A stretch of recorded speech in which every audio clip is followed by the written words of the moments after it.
وقالو اور انہوں نے کہا لن يدخل الجنت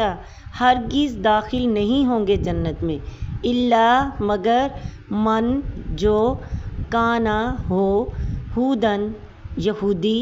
او نصارا یا نصارہ ہو تلکا یہ امانیہم ان کی آرزویں ہی ہیں کل کہہ دیجئے آپ صلی اللہ علیہ وسلم ہاتو لاؤ تم برہانکم اپنی دلیل ان کنتم اگر ہو تم صادقین سچے بلا کیوں نہیں من اسلم جس نے تابع کر دیا فرما بردار کر دیا جھکا دیا وجہہ اپنا چہرہ للہ اللہ کے لیے وہوا اور وہ محسن نیکی کرنے والا ہو فلاح تو اس کے لیے ہے اجرہ اس کا اجر عند ربہ اس کے رب کے پاس ہے ولا خوف اور نہ کوئی خوف ہے علیہم ان پر ولا ہم اور نہ وہ یحزنون غمگین ہوں گے۔ با محاورہ ترجمہ اہل کتاب کہتے ہیں کہ جنت میں صرف وہی شخص داخل ہوگا جو یہودی ہو یا عیسائی ہو۔ یہ ان کی جھوٹی تمنائیں ہیں۔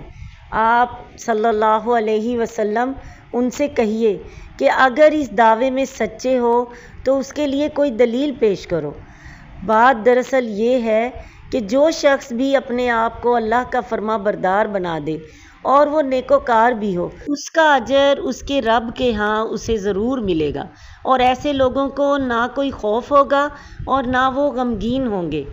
یہاں بھی سابقہ مضمون کو ہی دہرایا جا رہا ہے، یعنی زبانی دعوے اور جھوٹی آرزوئیں بیکار چیزیں ہیں، یہ خواہ یہود کی ہوں یا نصارہ کی یا مسلمانوں کی یا کسی اور کی۔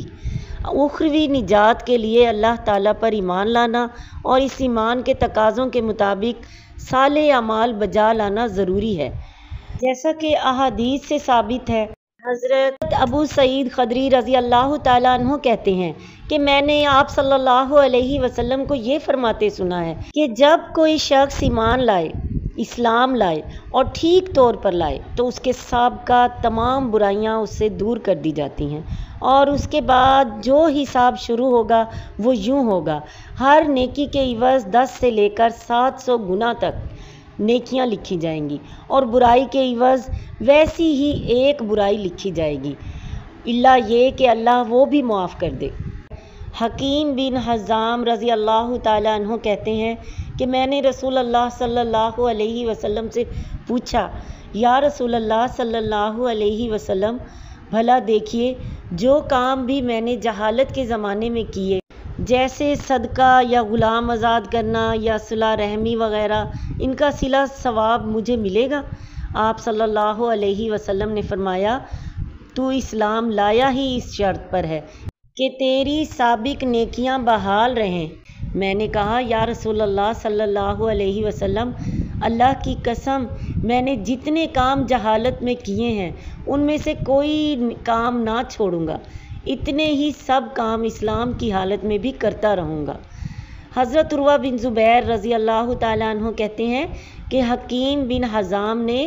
جاہلیت کے زمانے میں 100 غلام آزاد کیے تھے اور 100 اونٹ سواری کے لیے اللہ کی راہ میں دیے تھے، پھر انہوں نے اسلام کی حالت میں بھی 100 غلام آزاد کیے اور 100 اونٹ اللہ کی راہ میں سواری کے لیے دیے۔